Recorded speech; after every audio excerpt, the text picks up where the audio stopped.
Dodge City and in the territory on west, there's just one way to handle the killers and the spoilers, and that's with a U.S. Marshal and the smell of Gunsmoke.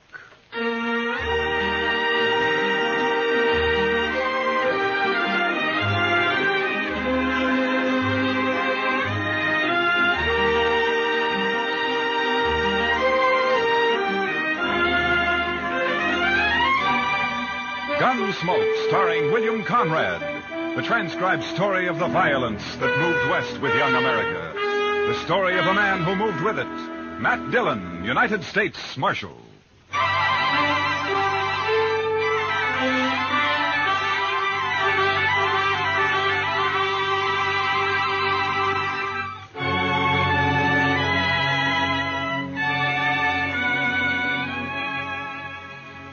A stranger named Joe Beaudry killed a man in Dodge and then got on his horse and rode 90 miles northwest.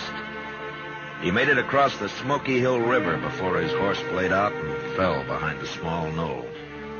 Beaudry put a knife in him and settled on to wait. Half-hour later, he shot my horse out from under me and crippled Chester's with a slug in the shoulder. And then he gave up. He just threw down his guns and walked toward us across the prairie, his hands in the air. You think it's a trick, Mr. Dillon? I don't know, Chester, but if he makes a move, I'll kill him. Yes, sir.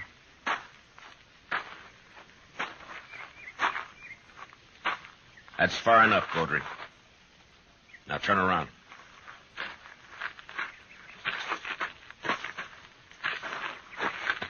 I ain't armed, Marshal. No. You know, I'm curious, Beaudry. Why didn't you shoot it out? I don't want to kill anybody, Marshal. You killed a man in Dodge. He went for his gun. I had to. Some of the witnesses say he didn't. Oh, sure. Friends of his. I heard him. That's why I lit out. Man looks guilty when he runs. You should have stayed and faced it. Now, what there. kind of shake could I get in a strange town, Marshal? Everybody be against me. The law will protect you if you're innocent. You'll have to stand trial now anyway. Well, maybe I made a mistake, but I'm still alive. Yeah, and a long way from Dodge. Say, by gracious, that's right. How are we going to get back, Mr. Dillon? Well, we crossed the Overland Express route about 5 miles back. We'll just walk to the road and wait for his stage, I guess. Yeah, but the stage don't go up to Dodge from here, sir. Well, we'll take it into Fort Donner. Maybe the Army will lend us some horses there, and we can turn them back at Fort Dodge. Marshal. Yeah. Well, I know you don't owe me no favors, Marshal, but I never been arrested before. I'd be kind of ashamed in front of everybody on stage. Well, that's tough, Beaudry. What do you expect me to do? Well, only a little thing, Marshal. Won't make any difference to you. Just don't let them know that you're taking me in is all. All right, Beaudry. I guess it doesn't matter. Thanks. I'm not wearing a badge anyway. But you make one move, and I'll hog-tie you, and you'll ride on the roof. Or you'll be dead. Well, it's a deal, Marshal. You'll get a fair trial, Beaudry. If you're innocent, you'll go free. Well, if it is a fair trial, I'm going back to California. I don't know why I ever left it. You come from California? Yeah. Hey, Marshal, look, is it all right if I lug my saddle back with me? Yeah, sure. We're not leaving ours. Chester, I'll go with Beaudry and get his guns. Yes, Mr. Dillon. I sure do wish you'd stop closer to the stage road, though, Beaudry. 5 miles is a long way packing a saddle. Go take care of your horse, Chester. Let's get out of here. Yes, sir. It's a doggone shame, though. That was a mighty good horse. Come on, Beaudry.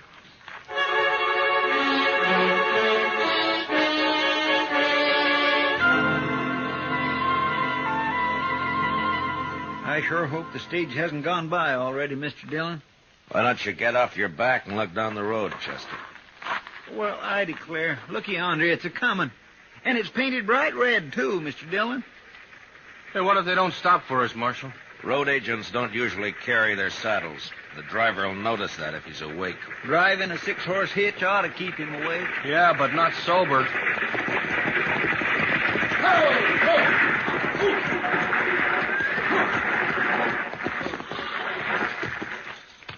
That's a shotgun the messenger's holding. He doesn't need it. We want to ride, that's all. Where's your horses? Marshal, please, you remember what you said. We lost them. You don't look like greenhorns to me. It can happen to anyone. That's good. The one in the middle ain't even armed. Pick 'em up, Hank. All right, Berryman, it's your treasure box. How far you going?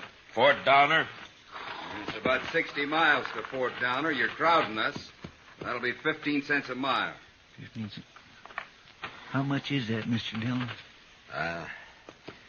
About $9, Chester. $9 apiece, that is, and payable right here.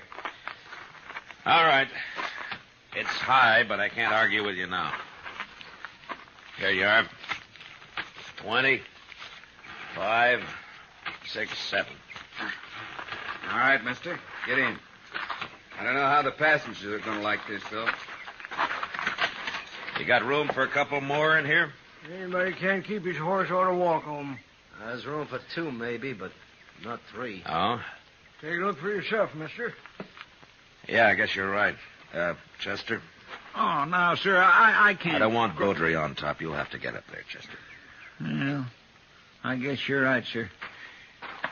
But I think you fellas ought to charge us less if I can't ride inside. The Overland stage guarantees a ride, mister. Comforts the passengers' problem. Get in, Beaudry. Yeah. Now get fixed somehow. You've held us up long enough. Give me a hand.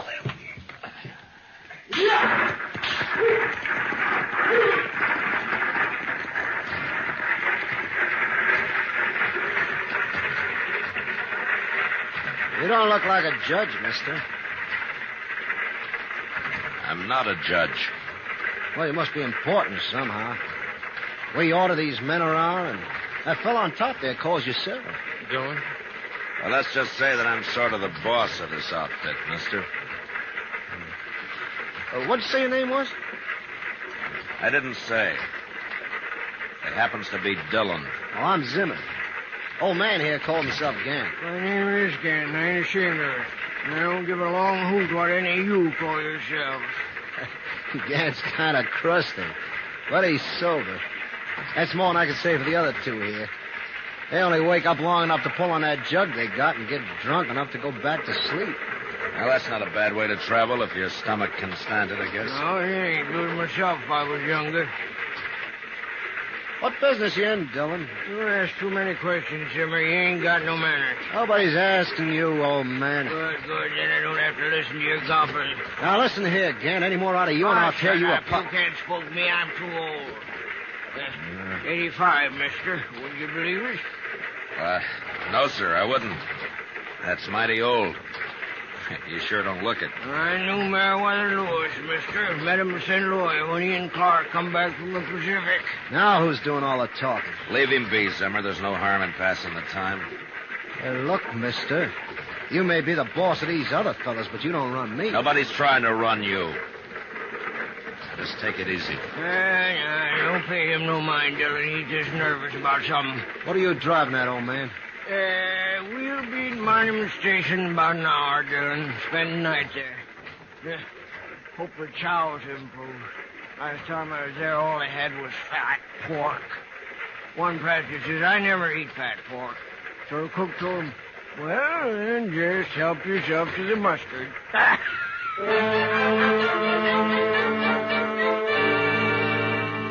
Monument Station was a long, low hut made of sun-dried, mud-colored bricks, with a flat roof thatched and then sodded. The one building served as an eating room in the daytime and a bunkhouse at night. There wasn't much air inside, and after dinner, fat pork and mustard, Chester, Beaudry, and I went out to the corral for a smoke. My gracious alive, I hate to think of sleeping in there. All those men, why, a fella could suffocate. And I'll bet that stock tender hasn't washed himself since he left home. He said he washed his blankets anyways, just this morning. Yeah, sure. You know how? He spreads it on an anthill for a couple of hours. Oh, well, that settles it. I'm sleeping outside. All right, Chester. We just don't get too cozy. Half the night you're standing guard over Beaudry here. I'll watch him the other half. Well, I'm not going to run away, Marshal.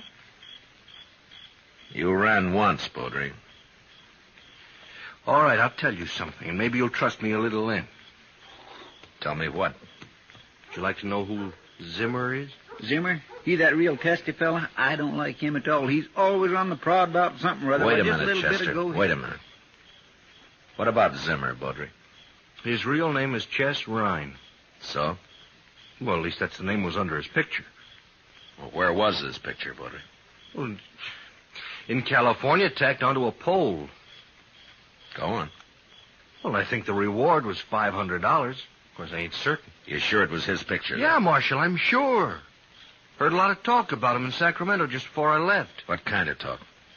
Well, like one time he rode in a stagecoach as a passenger, and he was peaceful enough until some fellows on horses, they stopped that stage in a canyon somewheres, and then this here Chess Ryan, he pulled a gun on the other passengers, and he disarmed them, whilst the boys outside unloaded the treasure box.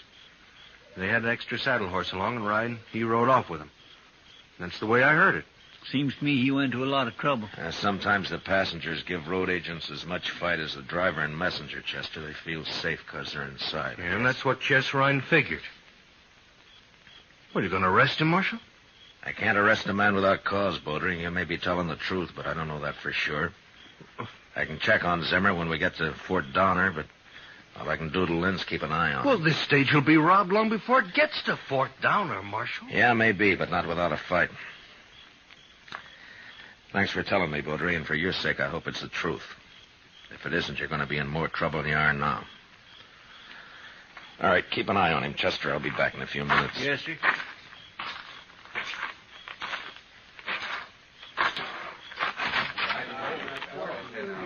Berryman? Yeah? Out here a minute, will you? What's up, mister? I want to talk to you, that's all. Alone. Come on outside, huh? Be right back, Hank. Save some of that whiskey for me. Right, Barry.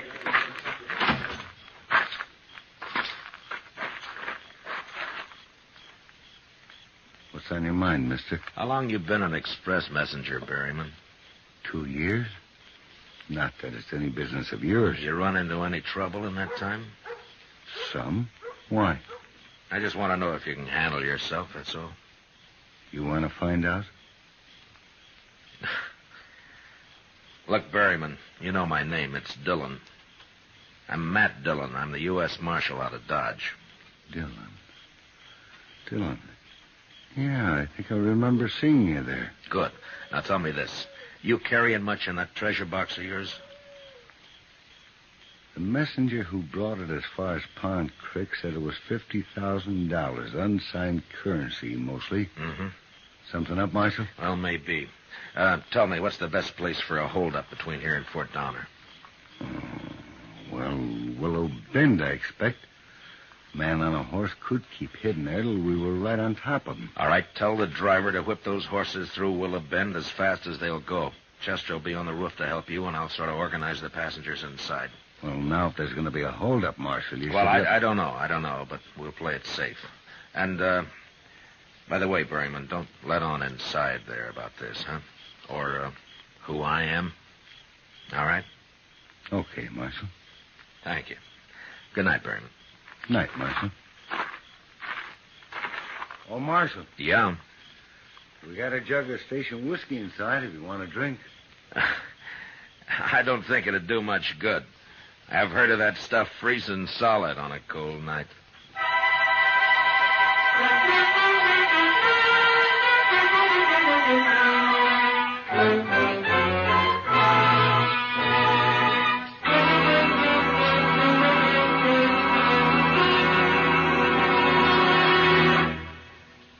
We will return for the second act of Gunsmoke in just a moment.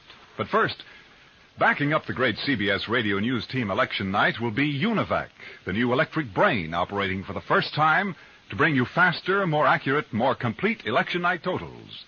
November 4th, starting at 8 p.m. New York time, CBS Radio reports the election returns from coast to coast. Make CBS Radio your election headquarters to hear the trends, the color, and the mounting tide of results, reported by Edward R. Murrow, Lowell Thomas, and the rest of the same great CBS radio team that made convention reporting history earlier this year.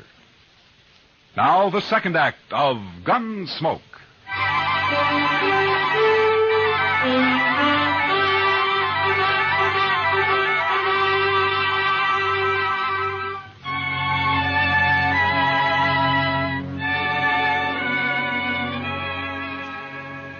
Next morning, just after sunup, the stage left Monument Station. It was 10 miles to Willow Bend and 12 miles to the next change of horses at a small swing station run by a lone stock tender. Zimmer, or Chess Ryan, if that's who he was, seemed nervous. Too nervous for an experienced road agent, but maybe he had figured me for what I was, and that gave him the jumps. Anyway, I sat next to him so I could handle him faster if and when the time came. We drove at an easy pace until we neared the bend. Then the driver popped his whip over the teams, and they began to run hard. But suddenly he was pulling them in and braking at the same time. One move by Zimmer at that point, and I'd have killed or crippled him. What are we stopping here for? Hey, driver, what's that? Wheel's been dragging. Couldn't you feel it pull? All right, everybody out. Well, what's the idea, driver? What's wrong? The wheel's stuck. Can't pull it off with you in there. Come on, hurry it up. Baudry, get over there by Chester. Well, don't you worry about me. You keep an eye on Marine. Go on now. Come on. What do you think, Dillon? Well, they'd have jumped us by now, Berryman, while everybody was still inside. But keep your head up anyway. You watch the other side of the coach. I'll stay here. Okay. What do you mean it wasn't greased? Why not? It's sizzling hot. You have to cool before we can take it off. That drunken fool at Monument didn't grease this one, that's all. Take a bullwhip to him when I get back there. Well, you can grease it now, can't you? I could, mister, if I had any grease. Well, you mean you haven't got any? Not unless I render you down and make some. Now get out of my way. Well, any more of that and I'll... All right, forget it. What are we going to do? How about grass, driver? Hey, that's an idea. Wrap it around the spindle and go till it wears out. It won't last long, but we can keep putting it on till we get to the next station. We'll be all day stopping every half mile. Why don't you greenhorns ask a real man how to fix it? All right, Pop. How are we going to fix it? Cheese? Cheese. Yes, cheese. Cheese. Worth fine, too. Yeah, it might at that. I suppose you brought some cheese along just in case, Pop, huh? I brought it along to eat. You get it? But I'll let you have it. It's in my carpet bag.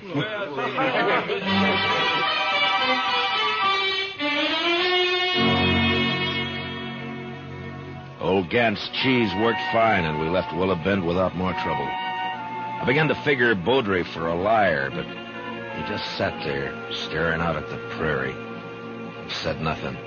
A few miles further on, as we approached the swing station, I heard a shout from the messenger, and then Baudry pointed ahead, and I leaned out to take a look.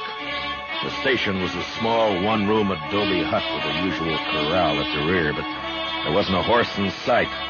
And out of the two windows facing us poured thin streams of white smoke. As the stage pulled to a stop, I saw two arrows embedded in the half-open door. Come on, look at them arrows. Wait a minute. Let me take a look in there. Let's all take a look, Zimmer. Where's the stock tender? They kill him? They tried to fire the place, but it just smoldered. Who are those two men? I don't know. But this one's still alive. Well, that's the stock tender. But who are those two? Never mind them. They're dead. Scalp. Indian sure must have surprised him, sneaked right up. All right, Berryman, let's get the stock tender out of this smoke. Take his head there. Yeah. They scalped him, too. And he ain't even dead. Never mind that. Just pick him up easy.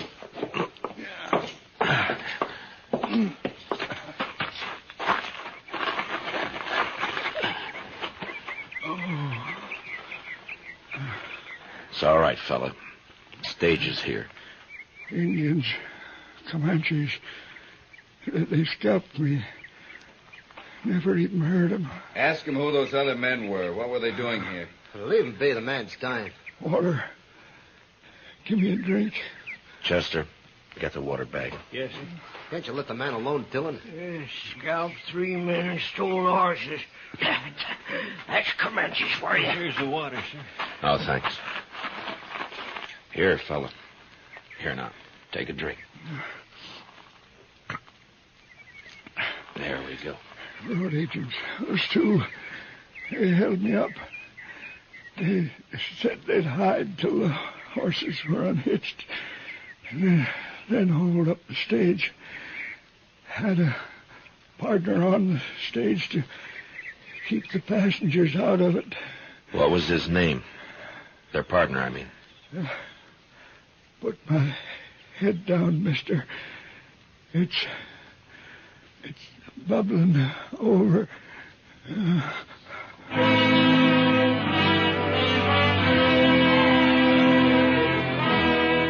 stock tender's eyes clouded up and went blank as I lay his head back.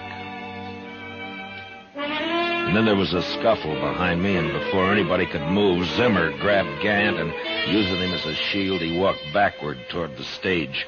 The old man stopped struggling when he felt Zimmer's gun in his back, and the rest of us just stood there watching, helpless.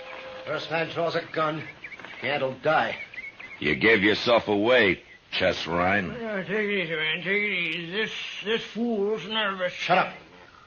You, driver. Lead those teams down the road a piece, and then come back here. Gant and I'll take the stage alone. Come on. You better do what he says, driver. He's scared enough to shoot. Guess I better. Come on. Come on. What are you stopping for? Take him 50 yards down there. Can't do it. That wheel's froze up again. He ain't going anywhere at that stage. Might as well give up right now, you young fool. I never did like you, Gant. Ryan, listen to me. You've made your play and you've lost. If you give up now, the charges will be attempted robbery. If you don't, they'll probably turn into murder. Who are you anyway, mister? I'm a U.S. Marshal. Well, you're not arresting nobody. Not unless you want Gant dead. You make a move and his blood will be on your hands, Marshal. You can't hold him there forever, Ryan. The stage going west passes through sometime today. What'll you do then? He's right. That stage passes this station about noon. I drive it myself half the time. I'll think of something. First, I want all you men to unload your weapons. Line up and throw them in a pile there. One at a time. Would you even start to try anything, and I'll blow a hole in the old man. You think you would, Mr. Dillon? He's so nervous now, it's a wonder he doesn't do it by accident, Chester. I get going, don't stand there. One at a time now. And use 2 fingers to do it. All right, man, you better do as he says. Now? Go ahead. Easy. All right. Next man. Beaudry. Yeah? You're the only man who might There's stop mine. this. How? Pretend to join him. You trust me that much? I have to. Okay, All right, easy now. 2 fingers. All right. Next man. Ryan. Hold it right there, Poultry. Well, I'm not armed, Ryan. Look. But you know why? Too yellow, maybe. Oh, the marshal's got my gun. I'm under arrest. He's taking you in, is that it? He was, till I woke up just now. I killed a man in Dodge, Ryan. They want to hang me for it. Now, Beaudry, we told you you'd get a fair trial, Chester, and what's more... shut up. Yes, sir. Well, look, you haven't got much chance alone, Ryan. But you and me, we can disarm these men, throw away their guns, and ride off on those horses without the coach. You do that, Beaudry, and I'll quit my job and run you down if I have to chase you all the way to Oregon. I couldn't show up in Dodge after this anyway. Well, I'll be watching for you, Marshal. It beats hanging. Well, how about it, Ryan? Make a fool out of Dillon, huh? I like that. I pick up a gun, Beaudry, and get over here. I'm warning you, Beaudry. Sorry. I figure I'll live longer this way, Marshal. Here. You hold the old man, Beaudry. I want a free hand. Yeah. I'll kill Gant quicker than Ryan would. If any of you men try anything. You heard him. Now, let's get this over with. Fast. Ryan, I want to tell you something. That's far enough, Marshal. All that... That gun in your hand, Ryan, you better keep it on me. You even glance at Beaudry, and I'll draw and kill you. What are you talking about? You shoot me, and Beaudry will kill you from behind. What? That's right, Ryan. Gant, you walk back over towards the hut so he can see I'll let you go.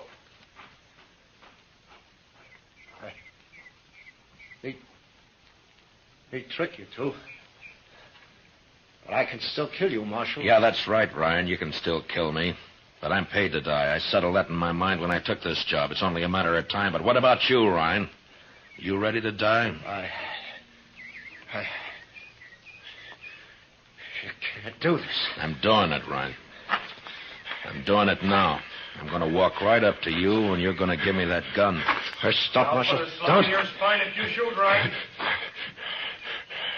Let me have the gun, Ryan. Easy, No. Ryan. Now! Did he hit you, Mr. Dillon?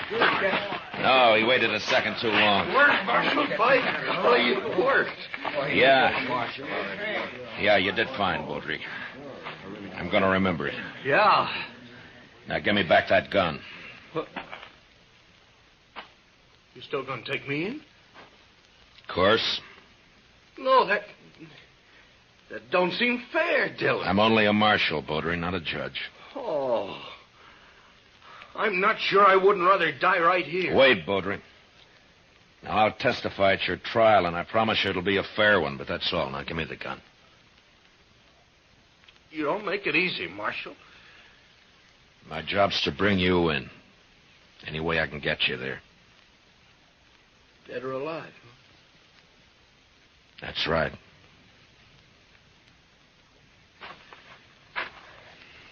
Here's the gun. Thank you.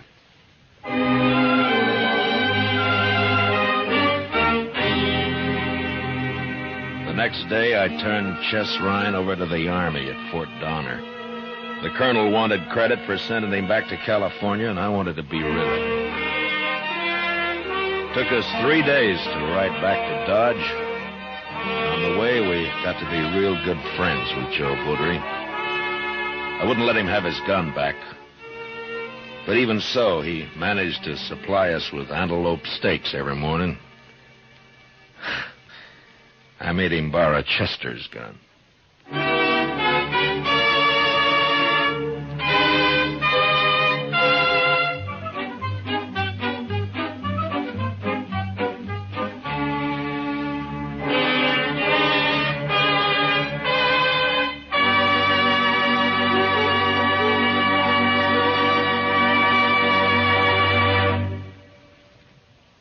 Gunsmoke, transcribed under the direction of Norman MacDonald, stars William Conrad as Matt Dillon, U.S. Marshal.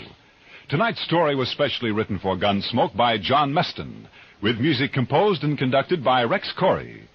Featured in the cast were Lawrence Dobkin and Lou Krugman, with Vic Perrin, Junius Matthews, Jim Nusser, and Ralph Moody. Harley Bayer is Chester. Gunsmoke is heard by our troops overseas through the facilities of the Armed Forces Radio Service. Join us again next week as Matt Dillon, U.S. Marshal, fights to bring law and order out of the wild violence of the West in Gunsmoke.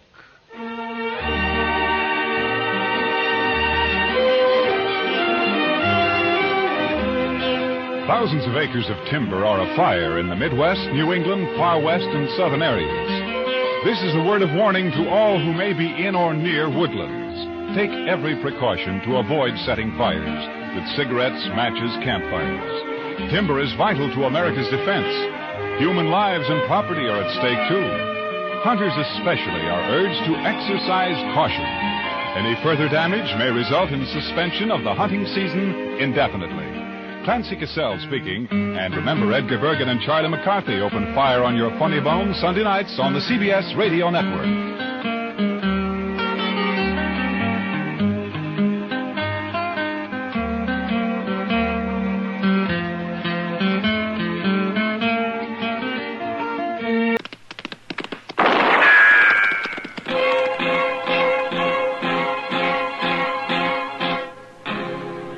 Gunsmoke, brought to you by L&M Filters. This is it. L&M is best, stands out from all the rest. Around Dodge City and in the territory on West, there's just one way to handle the killers and the spoilers, and that's with a U.S. Marshal and the smell of Gunsmoke.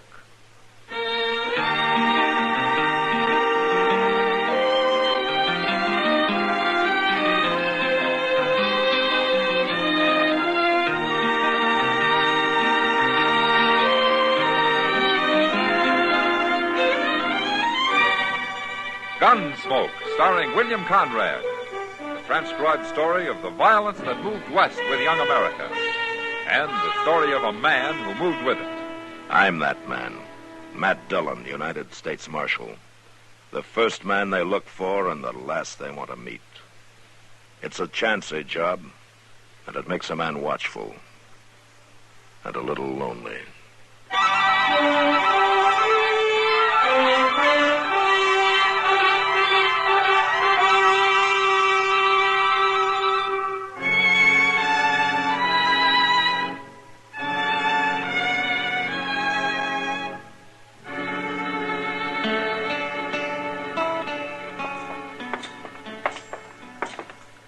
Well, the train's already in, Mr. Dillon. Ah, good. But I thought we was early. Well, now we won't have to wait so long for the mail to be sorted, Chester. Hey, ain't that Miss Kitty? Oh, where? Over yonder, talking to that big fella. That looks like Hank Grote. Oh, now, what would she be doing with a man like him? He ain't fit for a hog pen. You go get the mail, Chester. All right, sir.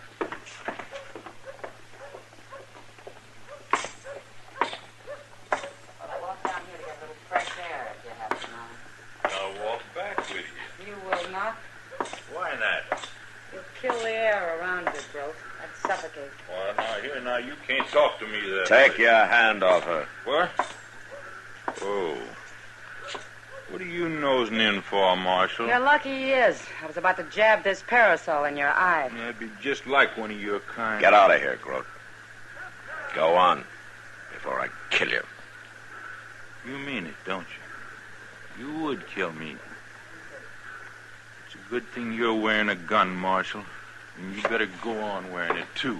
I'm sorry I got you into this, Matt. Ah, you didn't get me into it, Kitty. Besides, I don't think there's a man in Dodge that wouldn't appreciate a chance to put a hole in Hank Grote. Well, the sooner the better. Hey, who's the girl with Chester? What? I don't know. I never saw her before. Pretty little thing, isn't she? Yeah, she sure is. Well, hello, Miss Kitty. Hello, Chester. This here's Ann Cabot. How do you do, Ann? How do you do, Kitty? And this is the man you're looking for. This is Marshal Dillon. Hello, Marshal. Ah, it's a pleasure, Miss Cabot. Anne, please. All right. Chester says you were looking for me. I think so. As the U.S. Marshal in Dodge, you seem the logical person to help me. Well, I'll be glad to help you if I can. I've come from Connecticut, Marshal. Oh? I'm looking for Jack Schmer. Jack Schmer. You know him? Well, I... Wait a minute, Chester. Yeah, we know him, man. He's here. Well, no, not at the moment. He had to ride up north somewhere. Oh. But he'll be back. Oh, yeah, I think so. Look, I'll tell you what, Ann. I'll try to get word to him that you're here. I think I can do that. Oh, thank you, Marshal, but... Well, he's not expecting me. Maybe I just better wait. It might upset him otherwise. Well, sure. Why don't you do that? You got a place to stay? No, I haven't. Well, there's an extra room over where I live. Is there? Well, I work at the Long Branch, and it's a saloon on Front Street. Oh. But the rooms aren't too close. Quiet there. Nobody will bother you. Thank you, Kitty. Well, come on, then. We'll find somebody to carry your things over. I think Matt and Chester are going to be busy. Yeah, we are. Goodbye, Miss Cabot. Goodbye, Ann. Goodbye. I'll talk to you later, Matt. Okay. It's not very far. You can walk from one end of the town to the other in about 5 minutes. Oh, my goodness, Mr. Dillon. Jack Schmer. Let's go find him, Chester. That poor girl. We'll take Doc with us. Maybe he can do something.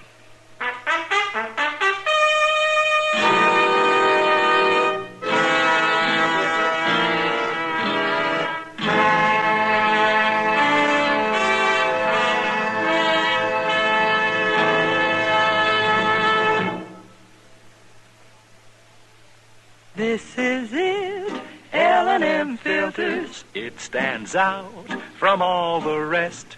Miracle tip, much more flavor. L&M's got everything. It's the best. L&M is best. Stands out from all the rest. L&M's got everything. Everything? Everything. Best flavor? L&M stands out for flavor. The Miracle Tip draws easy. Lets you enjoy all the taste. Best filter? L&M stands out for effective filtration. No filter compares with L&M's pure white Miracle Tip for quality or effectiveness. Best tobaccos? Highest quality tobaccos. Low nicotine tobaccos. L&M tobaccos. Light and mild. Every way, L&M is best. Stands out from all the rest. How easy they draw. How mild they are. L&M is sweeping the country. It's America's best filter tip cigarette.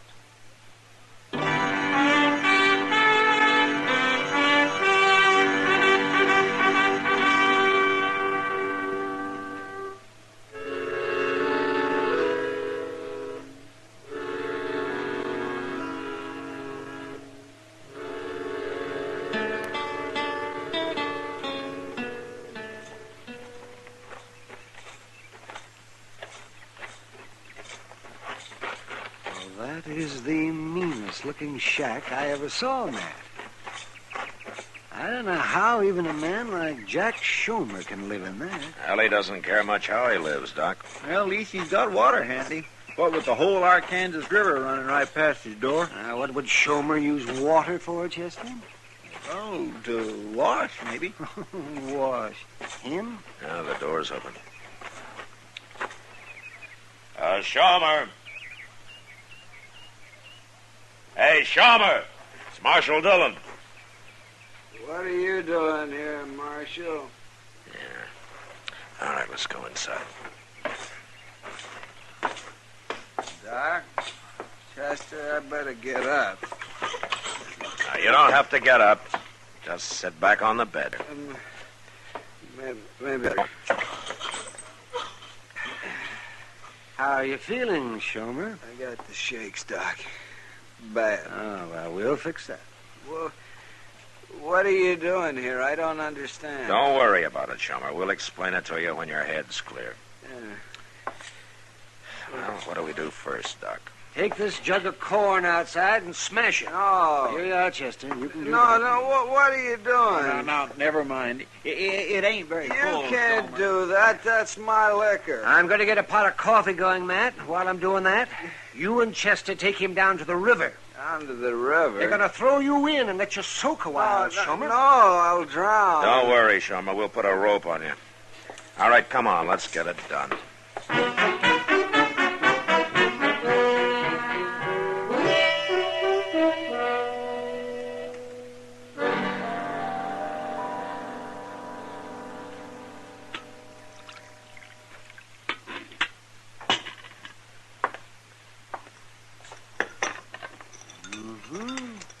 Have some more coffee, Schmer. Oh, I've been drinking coffee all day long, Doc. I must have had a barrel of it. It's whiskey that comes in barrels, Schmer. Drink your coffee.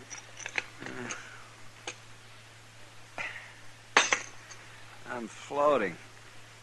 Schmer, you're pretty sober now. So what are you going to do? I can't face her, Marshal. I'd give anything to see her, but I can't do it. I'm no good for her the way I am now. What happened to you, Schmer? What went wrong? The land. The land went wrong, or I went wrong on it. I don't know. Anyway, it beat me, Doc. I was going to start a homestead and then send for Ann, but I couldn't make it. I had to give up. I even quit writing to her about a year ago. You're not the first man this country broke. It's more than that, Marshal. Most men who quit find something else to do, but with me, it's like I lost everything. I couldn't face people anymore. Then that night I got into a fight at the Long Branch. You heard about that. Yeah, I heard. I ran away. Couldn't stand up to it. I guess I'm a coward. Everybody says I am. Every man's been a coward at one time or another, Schmer. But it doesn't have to last.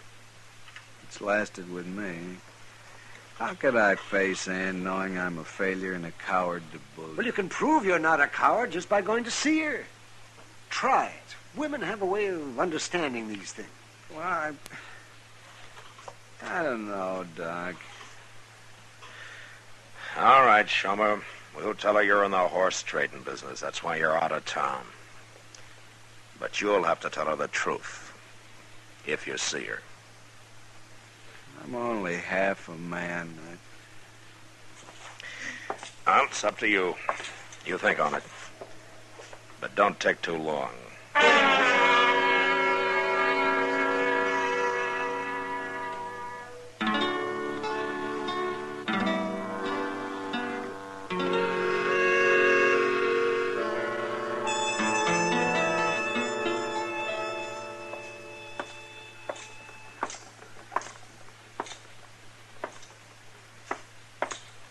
Hey, Kitty. Hey, Kitty. Hello, Matt. Ann and I have been looking the town over, such as it is. Oh, well, what do you think of Dodge, Ann? Well, at least it's not as wild as I expected. I keep telling her the real troublemakers don't even get up till sundown. Don't let her scare you, Ann. Now, don't worry about Ann. She doesn't scare easy. Marshal, you haven't heard anything about Jack, when he'll be back? Well, Jack Schmer's a busy man, Ann. He's up north somewhere, like I said. He trades horses, you know. No, I didn't. He'll probably be back in a day or so. I can wait. I'm used to waiting. It won't be long, Ann. No. Oh, Kitty, look. Are those the kind of bonnets you were telling me about in the window over there? Those are the ones. If Mr. Jonas doesn't have them marked up too high. Well, there's some price tags on them. Excuse me. Where's Schmer, Matt? We sobered him up. He's doing some thinking now. Sitting in that shack of his? Yeah. Kitty, they're all $1.50. Is that too high? No, that's fair. We'll go in and try one on you in a minute. Oh, good. I wish Schmer'd hurry up, Matt. I hate playing this kind of game with a girl like that. Yeah, I know. Hey, I ain't seen you in Dodge before. No, you haven't. Matt. My name's Hank Root, miss. What's yours? Stay here, Kitty. I'm not accustomed to meeting men this way, sir. Oh, now don't get like that. Grote. I ain't doing nothing, Marshal. I'm only talking to the lady. You leave the ladies alone, Grote. All of them. And if I have any more trouble with you, I'm going to run you out of Dodge for good. Now get moving. You want 'em all for yourself, huh? Well, it ain't going to be that way. You'll see.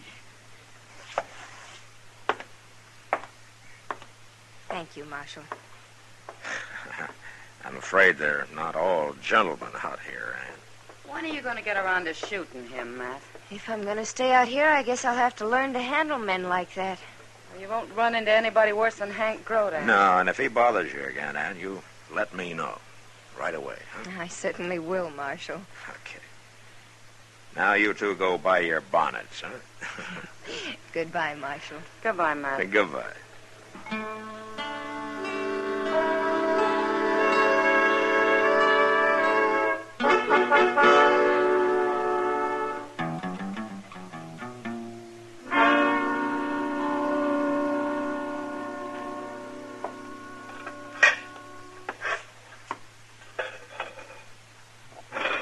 Cracked lids, wobbly doggone legs, rusty chimbly otherwise. It's working something wonderful. You know something, Mr. Dillon? Oh, what, Chester? Next year, we're just going to have to find another stove. This one's about wore out. We can't afford a new one, Chester.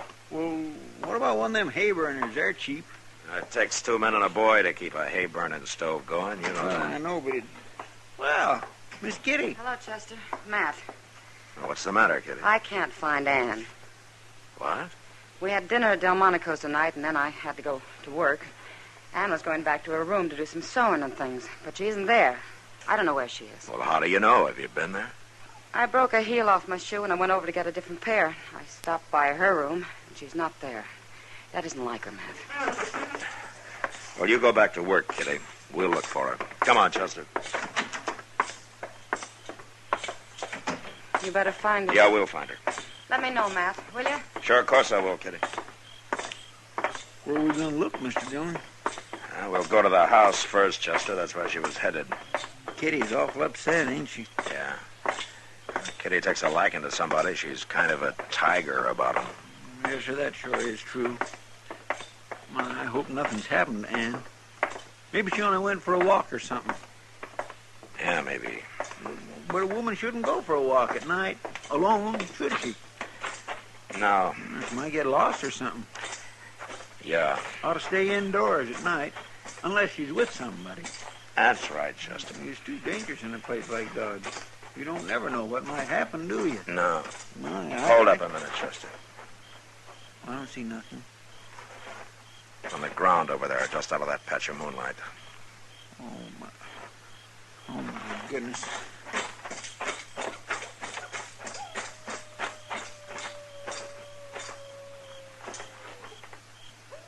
It's Ann Cabot. She's been hurt or something. Yeah. Ann. Hey, Ann. Yeah, she's unconscious, Chester. What happened to her? I don't know. I'm going to carry her up to Doc's. You go tell Kitty, huh? Yes, sir.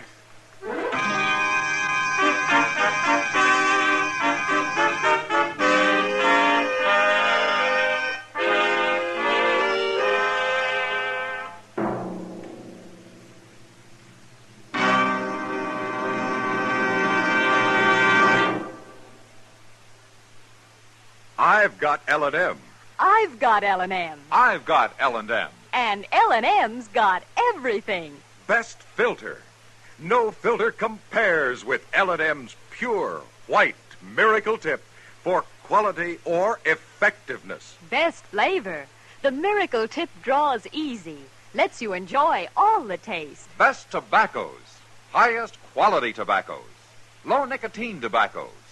L&M tobaccos. Light and mild. Today, buy L&M. It's sweeping the country because it's America's best filter tip cigarette. Yes, today, why don't you get L&M? Because L&M's got everything. This is it. L&M filters. L&M's got everything. It's the best.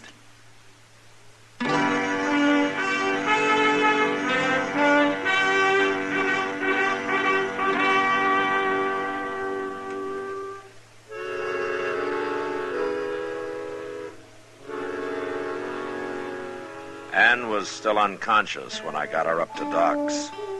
And she stayed that way. He examined her, but he couldn't find anything wrong. There wasn't a scratch on her.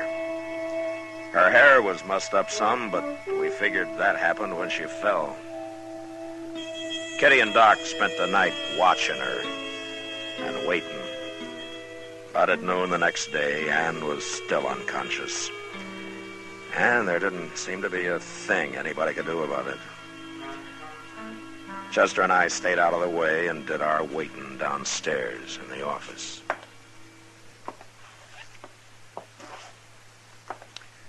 I've heard tell of people going to sleep and staying that way practically forever, Mr. Dillon. You think that's what she's got? Whoever heard of sleeping sickness around here, Chester? Well, maybe she caught it back east and brought it with her.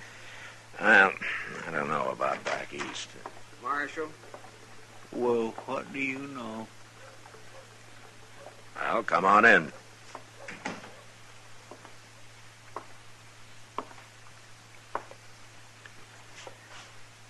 It's no use, Marshal.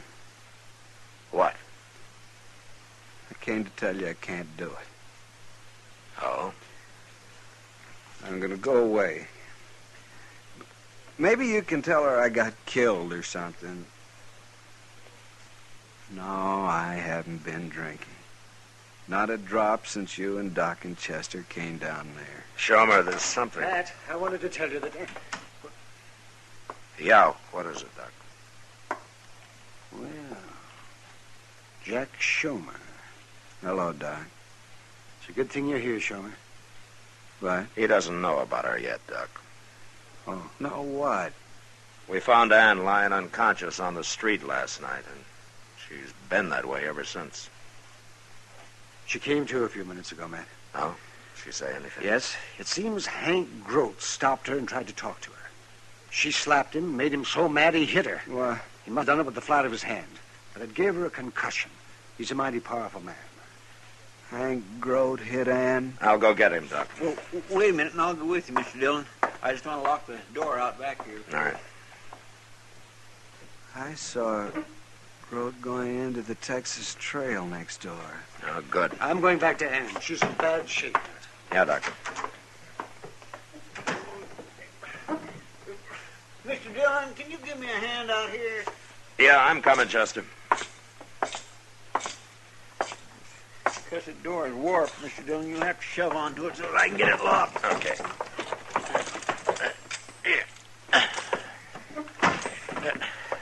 Yeah.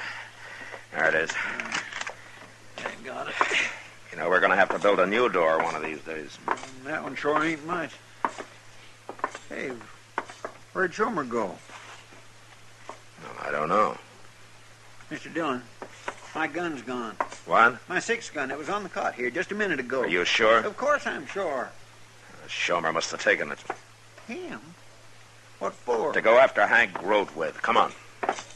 You serious, Mr. Dillon? Well, it's a cinch Doc didn't take your gun. Oh, no, of course not. But the idea of Schmer going after Hank Grote. He saw him go into the Texas Trail here. And this is the last place I'd look for Schmer. Well, maybe.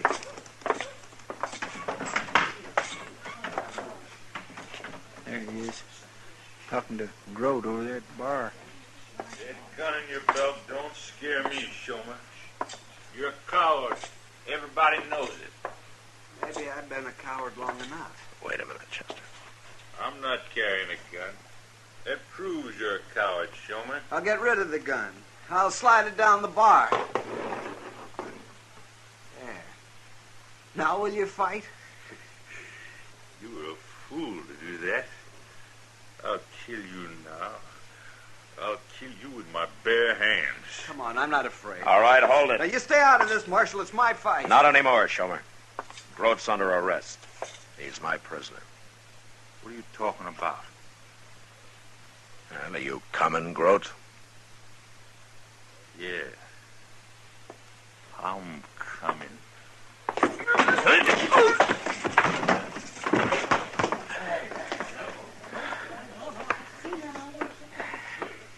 My goodness, Mr. Dillon, you ruin your 6 gun using it that way. Here, take it, Chester. When Grote comes to, bring him to jail, huh? We'll be up to Doc's. I think Schmer's ready to talk to Ann now.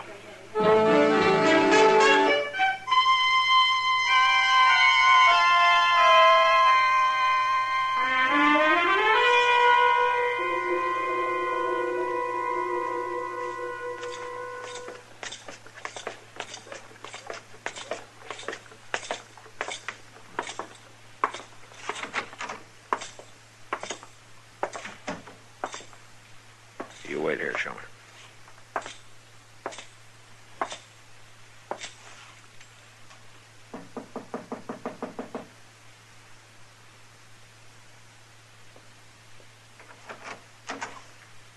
Oh. Hello, Matt. Schmer? Where's Ann, Doc?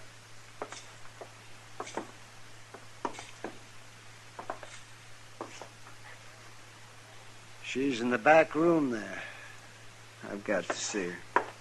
Wait a minute. What? You're too late. Too late? Ann died a couple of minutes ago. No. She asked about you. She wanted to see you. I think she knew something was wrong. We didn't fool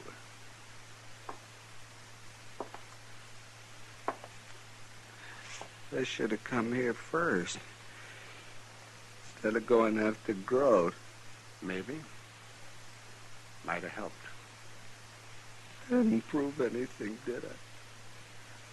What do you mean? I wanted Grote to kill me, Marshal. Don't you understand? That way I'd never have to tell Ann the truth about me. It's her I couldn't face.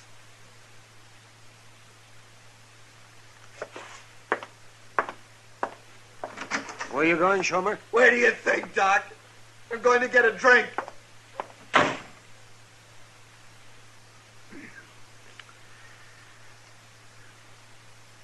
Well, Matt? We tried, Doc. It just wasn't there.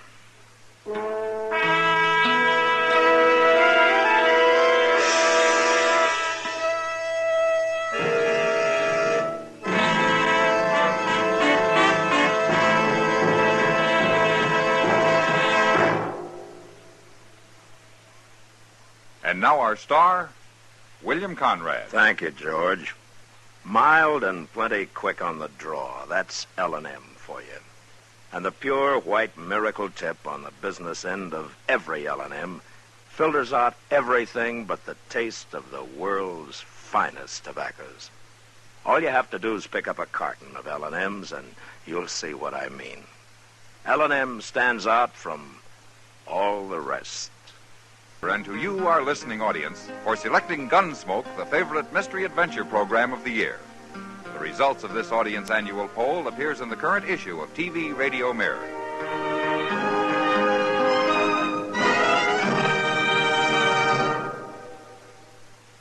Stop.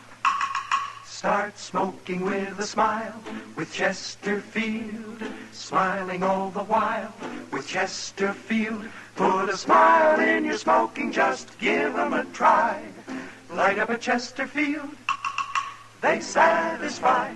Put a smile in your smoking. Buy Chesterfield. So smooth, so satisfying. Chesterfield.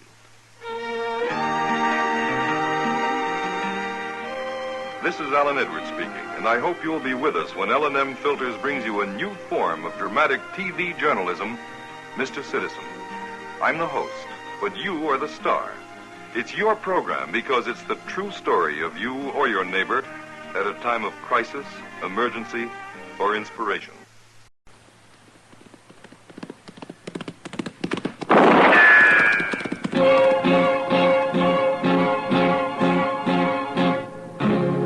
Gunsmoke, brought to you by Chesterfield.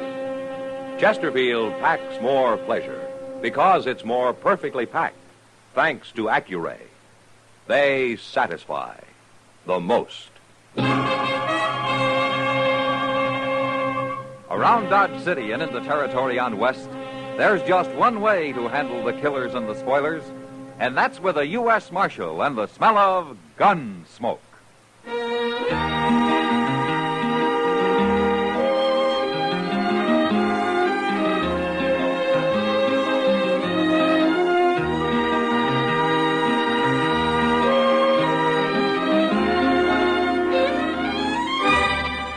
Gunsmoke, starring William Conrad.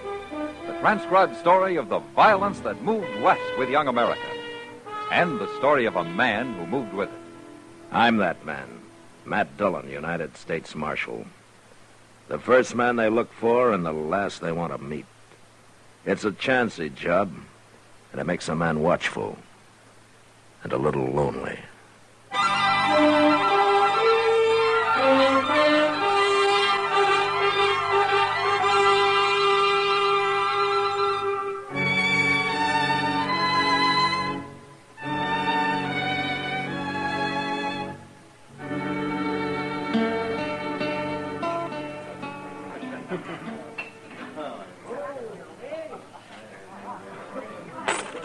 There. I got enough to buy one more drink, Miss Kitty. You shouldn't spend all your money on me, mister. Mister? Well, listen to that. Ain't nobody called me mister in my whole life. How old are you, Billy? 21. Uh-huh. Oh, it's true. Well, anyway, you're old enough to be called mister. Golly, you sure make a man feel good, Miss Kitty. Thank you, Billy. But you pick up that money now. You've had enough to drink for one night. Oh, a couple of beers. Save it for breakfast, Billy. You'll be glad I made you.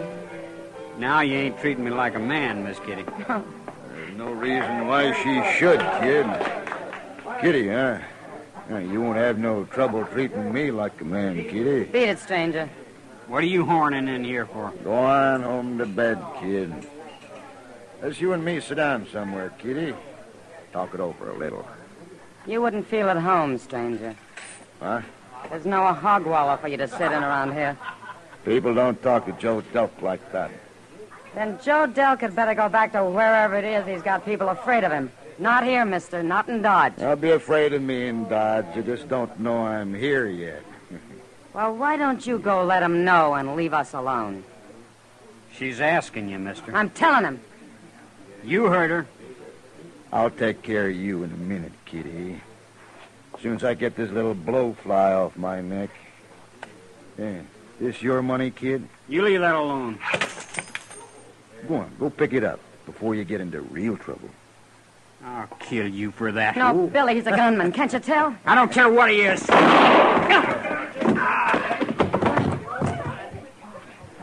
You killed him. He was only a kid. I wouldn't care if he was a grown man. He didn't have a chance against a professional like you. Nobody I've ever met has.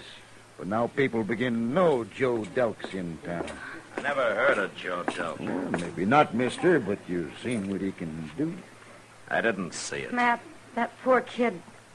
I don't even know his last name. What happened, Kitty?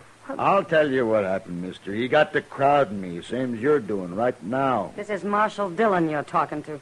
Oh, Marshal Dillon, eh? Well, I don't mind eating a marshal now and then. Did he murder the boy, Kitty? No, he didn't, Matt. Kid drew first. Yeah. Must have been easy for you, Delk. Real easy, Marshal. It was kind of fun. Fun?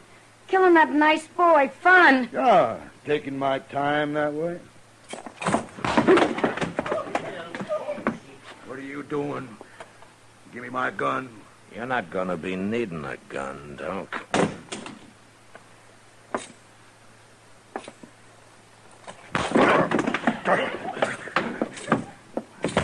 Good, Matt.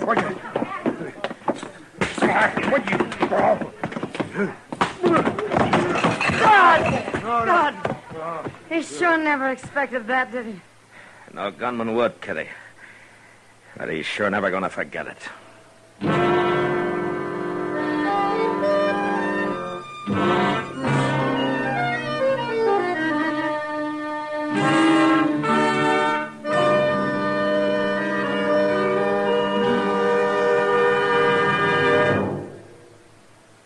Introducing one of the country's best-known jazz musicians and arrangers, Mr. Bobby Haggart. How about whistling along with him?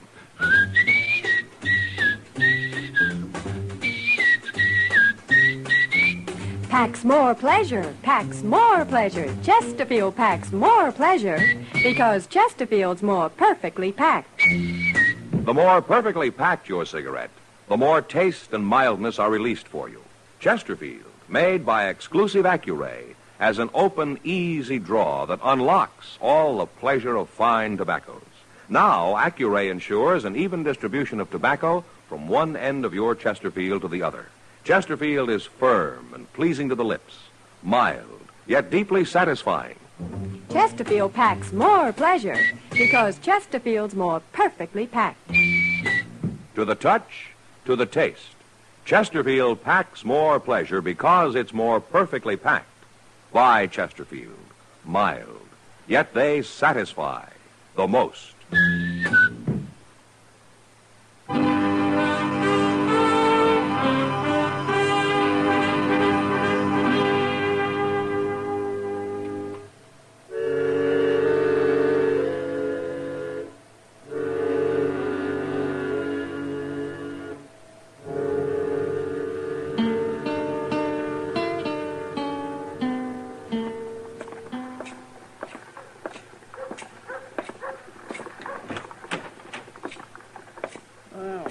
Morning, Mr. Dillon. Morning, Chester. I let Delk out of his cage. He ain't none too surprised this morning. What do you expect me to do, you holding a shotgun on me? How you feeling, Delk? Outside of your pride being hurt, I mean. You know what I think of a man who fights with his hands, Marshal? I don't care what you think about anything. He's a coward. That's what he is. It took you by surprise, didn't it? Of course it did. And it hurt you, too, didn't it, Delk? Hurt you pretty bad. You wouldn't want to go through that again, would you? No. No, I wouldn't. Because I'd kick you half to death next time. Now, what are you doing in Dodge, anyway? Coming on the Santa Fe yesterday. I said, what are you doing Look, here? Marshal, just because I had to shoot a man in self-defense. Boy. He had a gun, didn't he? Against you, he might as well have had a stick. It was still self-defense.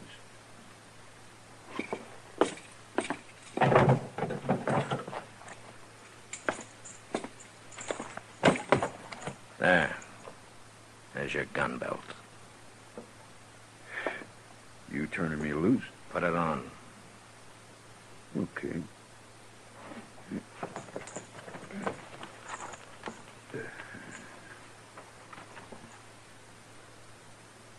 Now, I can't reach you from here with my fists, Delk.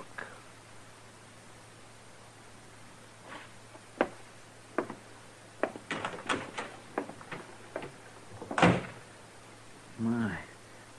That was an awful chance you took, Mr. Dillon. I mean, you might have had to shoot him. I was pretty sure he wouldn't draw, Chester. Well, why? The beating I gave him last night. That takes the vinegar out of a man like Delk. Kind of scares him. You mean that's why he just walked out of here? And it could be one reason. One reason? Yeah, maybe he's got something in mind. Like what? Like finding me when I'm not ready for him. They're putting himself behind a shotgun. They're shooting me in the back. Delk never got hurt that way before. It rattled him some. But he's not through. Not yet.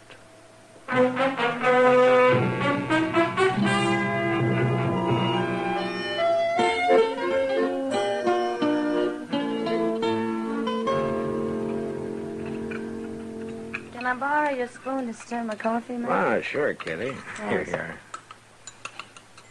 You'd think this restaurant could afford more than one spoon to two customers. Well, if they did, they couldn't afford the quality beef they serve. Then I won't complain. I'd hate to think of eating any lower off one of those animals. You know something, Kitty? Huh? Before long, some bright fella's going to get the idea of raising cattle in one small area where they can live peaceful and grow fat and juicy. Sounds like a great idea, Matt. Why don't you start it? No, I got a job. Well, sure, I forgot. After all, a job with a future like yours. Oh, now, Kitty. I can see your gravestone. He didn't die rich, but he sure died stubborn. I like that. I think I'll use it. You won't be there. Well, maybe you'll take care of it for me, huh? Having dinner with you is real pleasurable, Matt. Well, thank you, Kitty. Don't mention it. Mr. Dillon.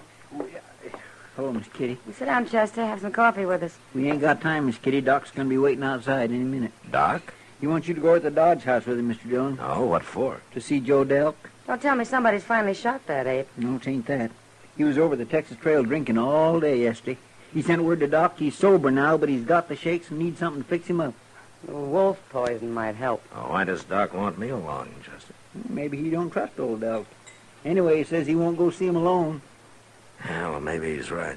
I never heard of a gunman fool enough to drink so much he got the shakes, man. No, neither did I, Kitty. Maybe it ain't even true, Mr. Dillon. Maybe he's got something fancy in mind, like you said. Yeah, maybe.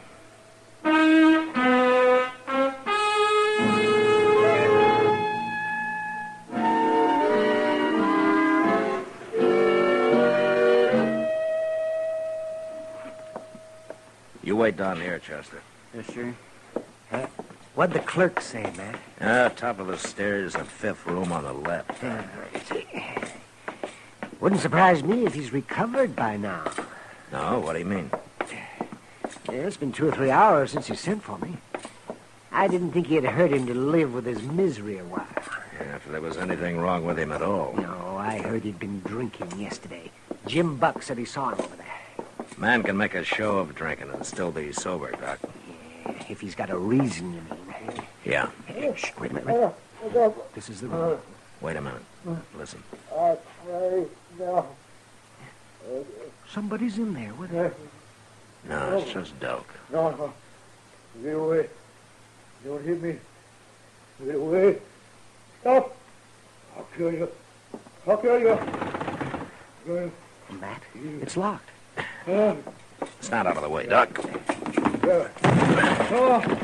No. Don't hit me, Marshal. Don't hit me. Why, he's asleep, Matt. He's dreaming. Yeah. No. Hey, Delk. No. Delk. Come on, wake up. Delk, come on. Marshal, what are you doing here? Who's he? Well, I'm Doc Adams. You're awake now, Delk. You were having a nightmare. Yeah. I was dreaming. Where you been? I sent for you hours ago. What'd you bring the marshal for? What in the world's going on here, Mr. Dillon? It's all right, Chester. Delk got a little mixed up. He started seeing things. Yeah, he's dreaming. Man like you can't afford to dream like that, Delk. You can't afford to get as jumpy as you are. Doc, give me something. Give me something to take. Oh, yes, all right. I've got some pills here somewhere. If I can just find them now. Yes, but these pills won't do you as much good as about a gallon of coffee will. What are you staring at me for, Marshal? Just taking a last look, Delk. What do you mean? 2 hours from now, I don't want you anywhere near Dodge. I ain't done nothing. You're all through, Delk. Your gun's no use to you anymore. You're afraid. I had a bad dream. That don't mean nothing. You got 2 hours, Delk. Go get killed someplace else. I don't want to watch it.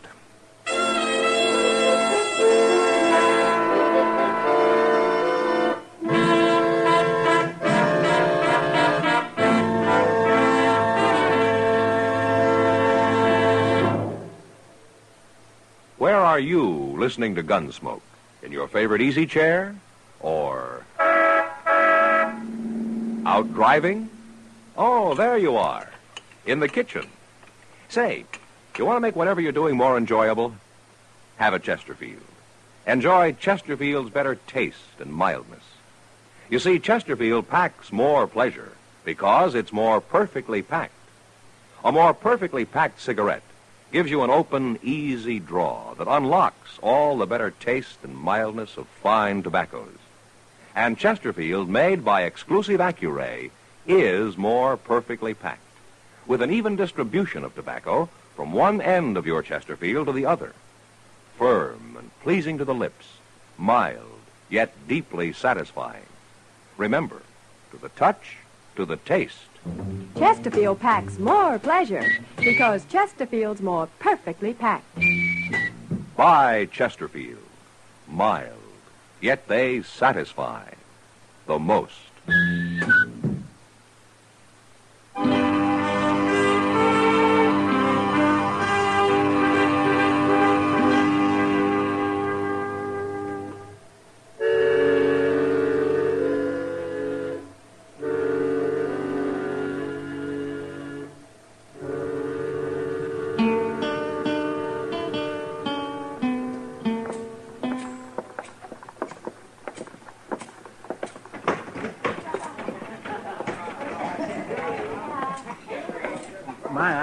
I shouldn't ought to even be in here, Mr. Dillon. Oh, why not, Chester? Well, I'm broke. Well, the beer's on me. Oh, well, now, I surely do thank you, Mr. Dillon. I'm plumb grateful. I truly am plumb grateful to you. I only figured on buying you one, Chester. Oh. Mr. Dillon? Yeah, I see him. Well, he's still got an hour. Who's that fellow he's talking to? Some drifter, I guess. I'll buy you a drink, mister. No, I ain't drinking no more. I only come in for one. I said I'd buy you a drink. Sorry, stranger. One's all I can take. I did my drinking yesterday. I don't like it much when a man's downright unfriendly. Well, some other time, mister. I could take it. You think you're too good to drink with me. Well, that ain't what I'm saying. I told you why. You'll drink with me? No. No, I can't. All right. You're wearing a gun. No. Mr. Dillon? All right, hold it, mister. Marshal. Step back, Delk. What are you interfering for? You ever hear of Joe Delk? What's he got to do with this? You were about to fight him. Joe Delk? Nah. That couldn't be him. Oh, why not? Delk wouldn't take that kind of talk. He'd have killed me right off. You're just lucky, mister. You really Joe Delk, mister? I am. Look, I didn't mean nothing. I didn't know. I gotta be going anyway. Well, Delk? Hey, it ain't 2 hours, Marshal. I said I didn't want to watch you get killed here. You go find yourself a horse.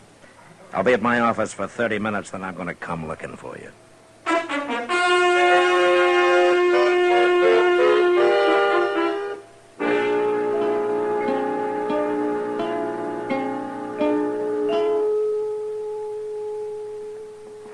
The 30 minutes is up, Mr. Dillon. Yeah.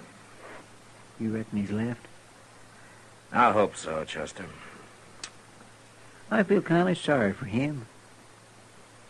Do you? It's him.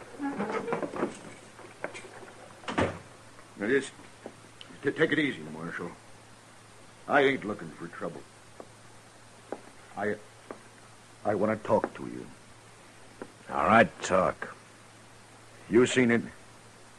That fellow over at the saloon? Yeah, what about him?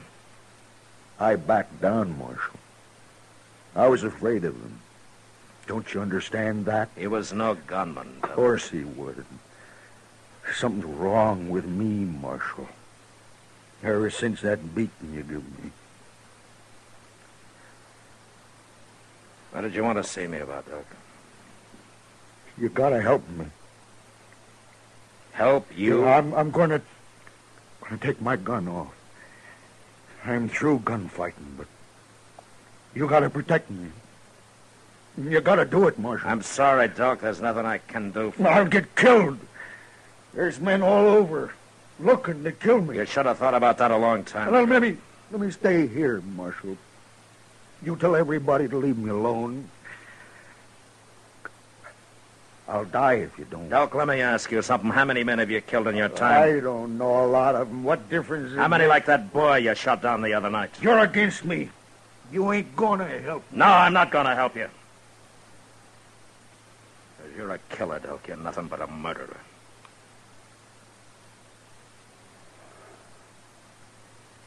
All right. I'll go. I don't know where, but I'll go. Wait a minute, Doc. You ever hear that saying about how a man who lives by the sword dies by the sword? Yeah. I heard that somewhere. Well, it's true, you know. I guess it's gonna be true for me. Yeah. You know something, Marshal? What? I can't think of no reason why someday it ain't gonna be true for you.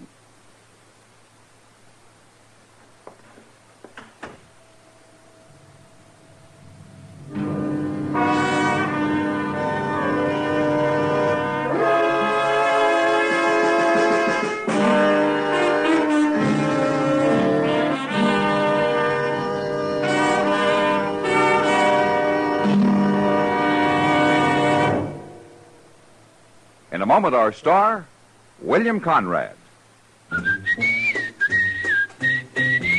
Chesterfield packs more pleasure because Chesterfield's more perfectly packed.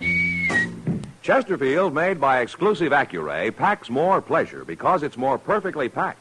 Unlocks all the pleasure of fine tobacco. Chesterfield packs more pleasure because Chesterfield's more perfectly packed. Firm and pleasing to the lips. Chesterfield. Mild. Yet they satisfy the most. You know, people on the frontier look down on a buffalo skinner. They referred to him as a stinker, and they avoided him. But next week, one of these outcasts wins the respect of the whole of Dodge. And that was the West. Good night. Gunsmoke, produced and directed by Norman MacDonald, stars William Conrad as Matt Dillon, U.S. Marshal. Our story was specially written for Gunsmoke by John Meston, with music composed and conducted by Rex Corey. Sound patterns by Tom Hanley and Bill James. Featured in the cast were John Daner, Sam Edwards, and Clayton Post. Parley Bear is Chester, Howard McNear is Doc, and Georgia Ellis is Kitty.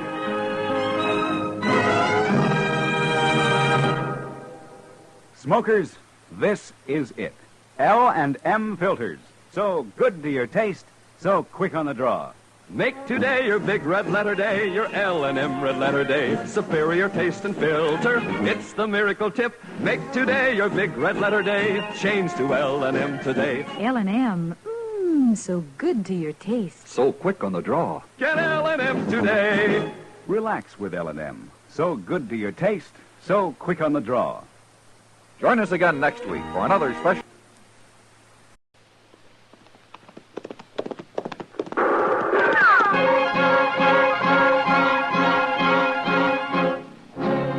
Around Dodge City and in the territory on West, there's just one way to handle the killers and the spoilers, and that's with a U.S. Marshal and the smell of Gunsmoke.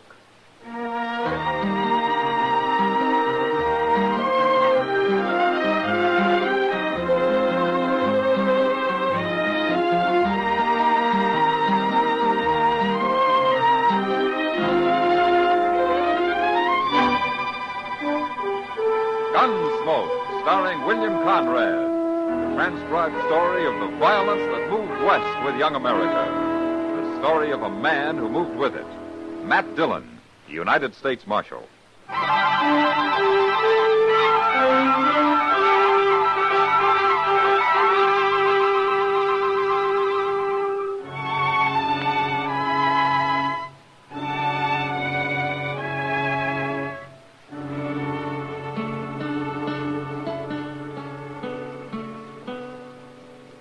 Turned them all loose, Mr. Dillon, like you said. Oh, good, Chester. They was the sorriest-looking cowboys I ever did see. I guess I didn't really hurt any of them, Chester. Well, sure, being banged on the head with a 6-gun ain't the gentlest way to end the evening's pleasure. Yeah, they'll live. Yeah, they've been taking their pleasure too seriously. Yes, sir, but things quieted down a little last night after you locked up them 5. There might have been real trouble otherwise. I just don't know what's got into everybody lately, Mr. Dillon. Well, it goes like that, Chester. Things will be peaceful enough for a while till some wild outfit like this drag our herd hits town. Then you gotta come down on them hard and fast before they really get the bit in their teeth. You sure did last night. Well, it isn't over yet. You Marshal Dillon? Yeah, I am. My name's Rance. Well, I'm glad to know you, Rance. I boss the drag our herd up here from down around Matagorda. That's in Texas, Marshal. Yeah, I've been there. You have? Well, you better not go back. Oh?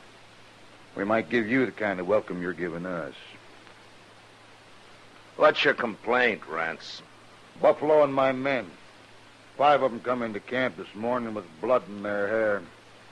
They said you'd done it. Yeah, I did. And if I hadn't, they might have been shot. Or shot somebody else. It's a good thing for you took them on one at a time. I'd have taken them anyway.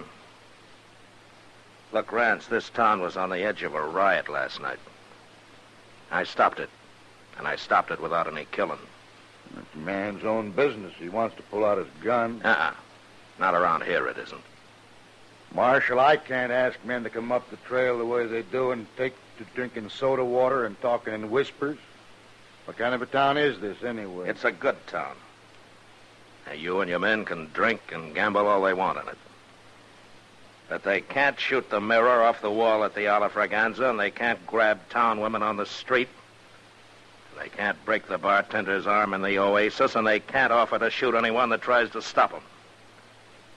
It isn't that kind of a town. Well, sure, they get a little frisky, but there's no harm in it, I can see. Now, sooner or later, it'd lead to killing. You know, I gotta draw the line somewhere. So do I, Marshal. Well, what do you mean? I mean I won't drive cattle to Dodge no more. And I'll spread the word it's a no-good town. And you people can live off sodbusters and buffalo hunters. This place will starve to death. I'm hired to keep the peace, Rance. Any way I can. Keep it then. We won't bother Dodge no more. Goodbye, Marshal.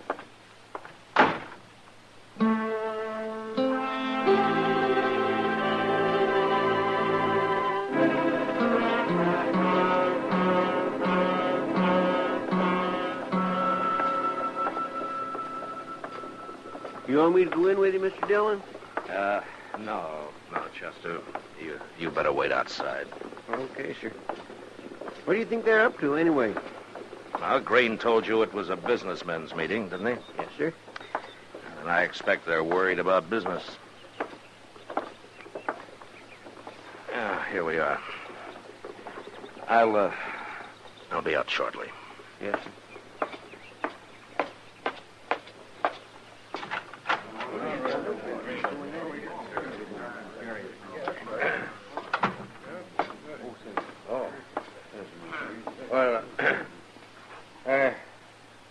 Hello, Marshal. Mr. Green. Hello, Marshal. Gentlemen. Hello, Marshal. Well, Mr. Green, you asked me to come here. Yes, we all did, Marshal. Mr. Pepper and Mr. Howe and well, all of us. Practically every man who does business in Dodge is here. Uh-huh. I don't see Rance. He says he does business here, too. He sure does. That's what we want to talk about. Well, go ahead. Well, we've had a meeting, Marshal, and we've decided you got to go easier on these cowboys. Oh? Why, gentlemen? We can't afford to lose all that business. That's why. That's right. Well, there's always some trouble the first day or so after a herd reaches Dodge. All I do is buffalo a few of the wildest, and gradually the rest of the cowboys calm down a little bit. But they won't stand for your slugging men and throwing them in jail. Nobody got killed last night, did they? But that isn't the point. Well, according to the law, it's a pretty good point, Mr. Green. The law's a fine thing, Marshal. But we're also interested in business. That's right. You're scared because one hard-headed trail boss has threatened you, Hal. They're not all like Rance, you know. Well, there's no use to argue, Marshal. We got our minds made up. You're just too rough with those men. Uh-huh. Tell me something, Mr. Green. Would you like to run this town? Why, no, of course not. No, not me, but, well, we thought maybe if you'd kind of leave Dodge alone and do your work in the country, then we'd hire somebody the cowboys here'd take to a little better. You know what I mean. Yeah, I do. It's a good thing for me I'm employed by the government, isn't it? No, Marshal, we're just making a suggestion, sort of. Oh, yeah, sure. You know what, Mr. Green? You men are all acting like fools. You're the one. Yeah, it's true. But there's only one way you're going to learn. Well, gentlemen, I won't make any more arrests in Dodge until you come and ask me to. It's your town, and you can blow it right off the map if you want to. Good day.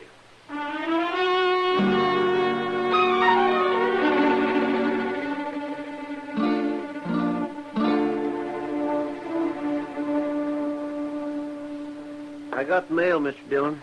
What there was. Well, I'll look at it later, Chester. I'm going to have a lot of time. Yes, sir.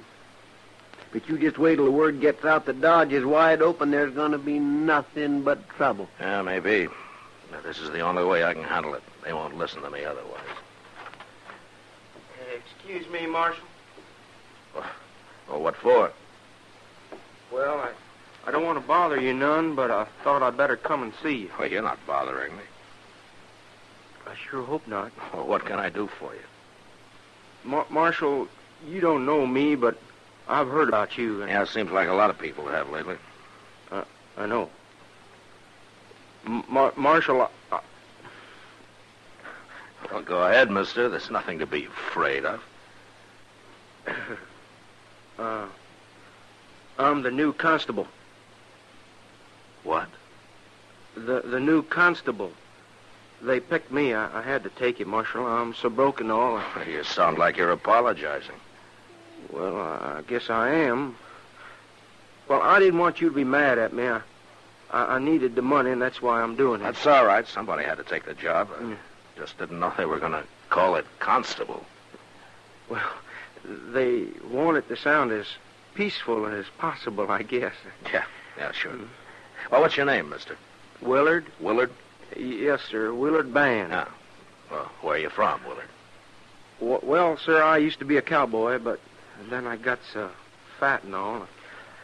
I just sort of work around wherever I can. I've been awful broke. Yeah, Marshal. you mentioned that.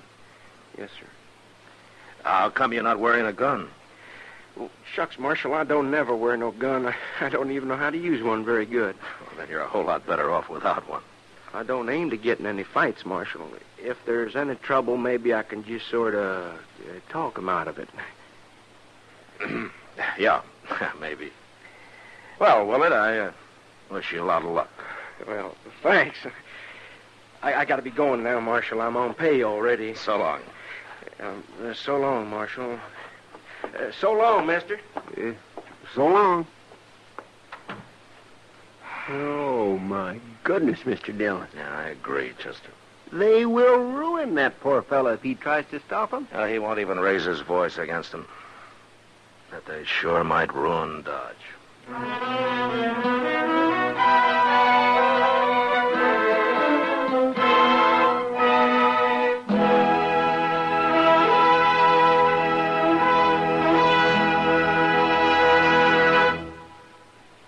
We will return for the second act of Gunsmoke in just a moment. But first, show a profit on your patriotism. Buy United States savings bonds. Buy them regularly at your bank or where you work through the payroll savings plan. If you're looking for an investment, what better investment can you make than one that makes your country secure? U.S. savings bonds help Uncle Sam foot the bill for defense, cut into inflationary trends, make purchasers equal partners with the government in running the country. Buy United States savings bonds, paying 3% interest when held to maturity, and show a profit on your patriotism. Now the second act of Gunsmoke.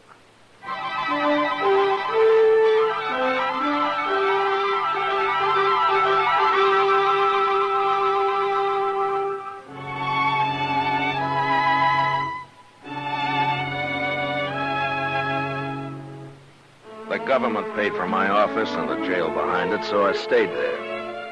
I was sure that Constable Willard Band, broke and fat and humble, wasn't going to manhandle any randy Texas cowboys and throw them behind bars.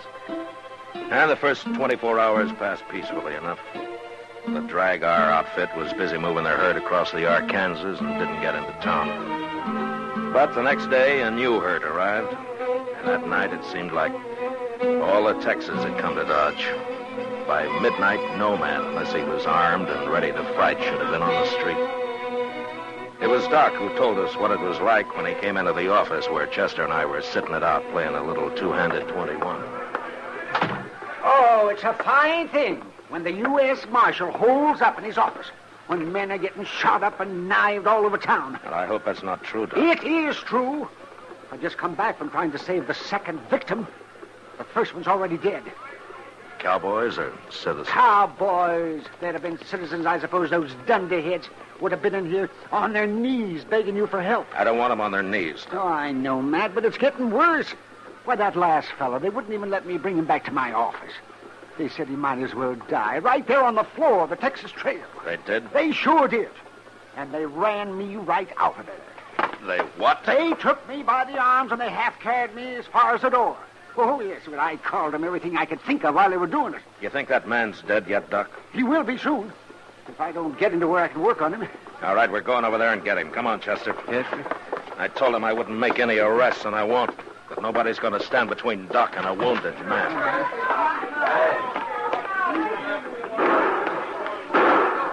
You get in the middle, Doc. Yeah, I wish there was a tunnel under the street. I don't see Willard anywhere. He ought to be out here talking his head off if that's his plan. He's lucky if he doesn't get hung tonight. Watch your gun, Chester. Don't let anybody grab it. Knows where I'm carrying my hand on it, Mr. Dillon.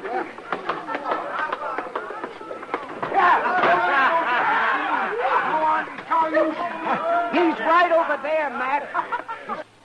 He's lying in front of the bar. All right. All right, get up. Come on, make room here. Hold, will you? All right, go ahead, Doc. See if he's still alive. All right. Let me look at him here. Oh, he doesn't look very good. I thought you'd quit, Marshal. I haven't quit, Rance. What are you doing here, then? A man's dying. It was a fair fight. We believe in dying where we fall, Marshal. We don't need no help. I won't even argue with you, Rance, but the first man that interferes with Doc's going to die on his feet. And if you can't understand it any other way, just put it that Doc's a friend of mine. Is that clear enough for you? Now, men, let's don't have no trouble in here. Let's talk it over and settle this thing peacefully. Oh, it's you, huh, Marshal? Hello, Willard. Well, I'm having a terrible time, Marshal. Yeah, I can see that. Matt. How is he, Doc? He's bad, but I just might save him. Okay, Doc. Willard? Yes, sir. Help Chester carry the man over to Doc's office. Huh? Sure, Marshal, sure. Leave him be, Constable. That's enough, Rance. Let him die in peace, I say. Rance, I'd throw you in jail, but I said I wouldn't make any arrests. And why don't you get out of here while you still can? Now get up! All right. I won't shoot the first man that touches a gun. All right, Chester, Willard, get moving. We got him. Come on, Willard. You lead the way, Doc. That's all right, Doc. Let's hurry. That man won't live long if we don't.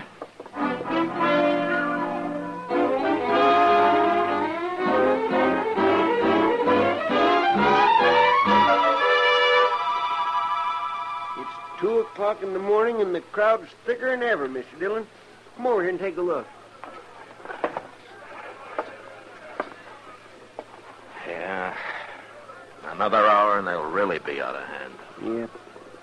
Hey, look yonder, Mr. Dillon. There's Miss Kitty coming across the street. What?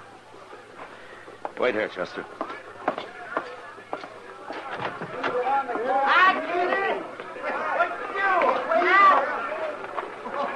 What are you doing out here, Kitty? I was coming to find you. Let's get off the street. Come on.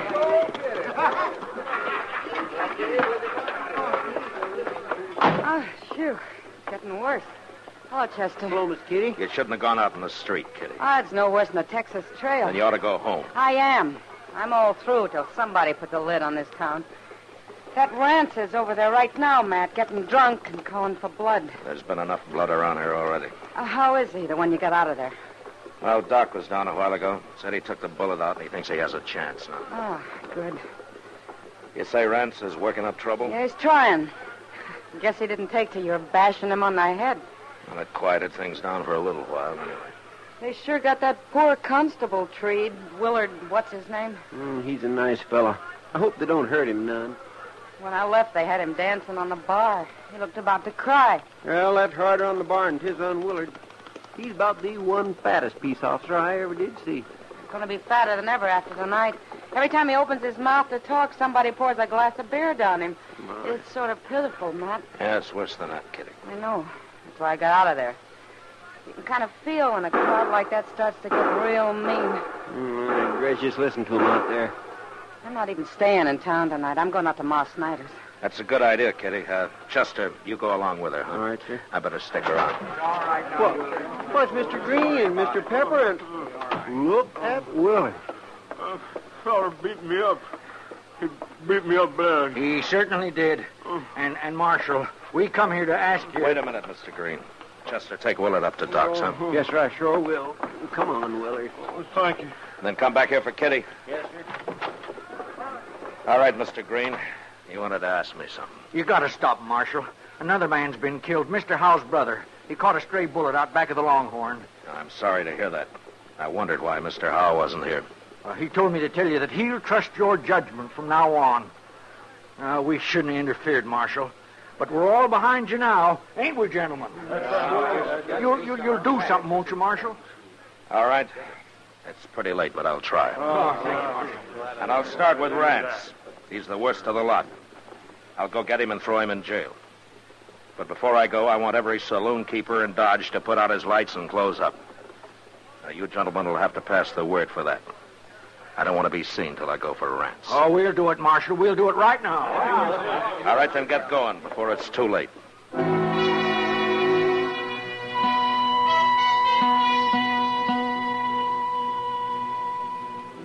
I waited for half an hour while Green and the others spread the word to close up the saloons. The lights gradually went out, up and down the street. Then I left the office, alone. I found Rance in front of the Texas Trail, and I was able to reach him before I was recognized.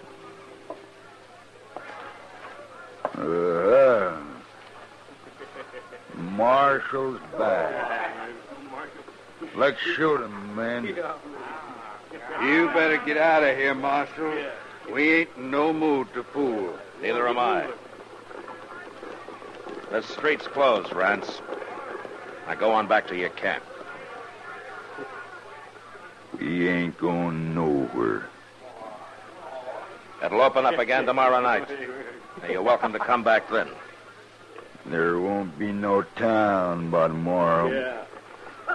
Let's set it afire, man. Rance, shut up. I won't shut up. You're going to jail. I'm what? Leave him be, Marshal. You want to fight, mister? Rance here's too drunk. He wouldn't have a chance, but you might. He's right, Pete. I'd never make it. You draw on him. Go on, shoot him. Well, I'm waiting, cowboy. I ain't no gunfighter. Go on, you coward. No. Why should I die? This ain't my business anyway. Somebody do it then. I'll fight any man here. And I'll fight him fair. Not me. No, I don't mean me. Then I'll have to try it myself. Don't do it, Rance. He'll kill you. Get out of my way. No, you don't. No, give me that gun, Pete. I'll keep your gun. Give me it. Cut it out, Rance, or I'll slug you. Now, that was smart of you, mister. But he's still going to jail. You got a lot of nerve, Marshal, bucking a crowd like this. I'm not bucking a crowd. I'm one man against any other one man here. You cowboys aren't built that way. I've been in Texas, too, mister. Guess you win, Marshal. Yeah, it looks that way. All right. Now, do you want to take Rance to jail, or do you want me to do it? Well, his head might be less lumpy tomorrow if I do it, Marshal. Start walking, Rance.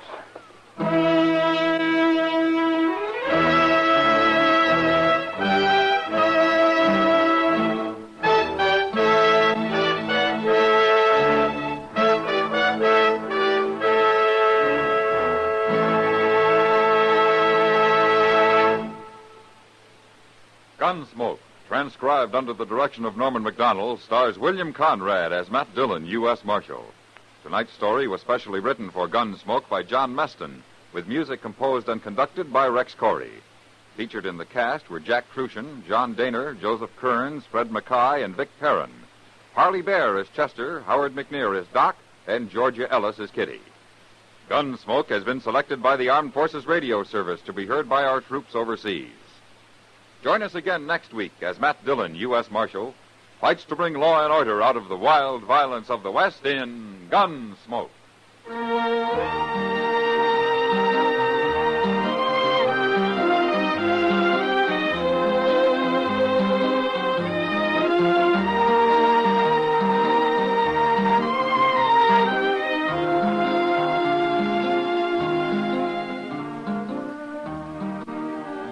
Monday night, hear Van Heflin as one of America's most notorious criminals in a thrilling fact drama titled The Last Days of John Dillinger. Radio's outstanding theater of thrills, suspense, traces Dillinger's last daring escape, his desperate last resort of plastic surgery to change his appearance, and finally, his involvement with two women who brought him trouble and disaster. Hear it all on CBS Radio's Suspense, Monday night on most of these same stations. George Walsh speaking. You ride a real squad car with Night Watch, Mondays on the CBS Radio Network.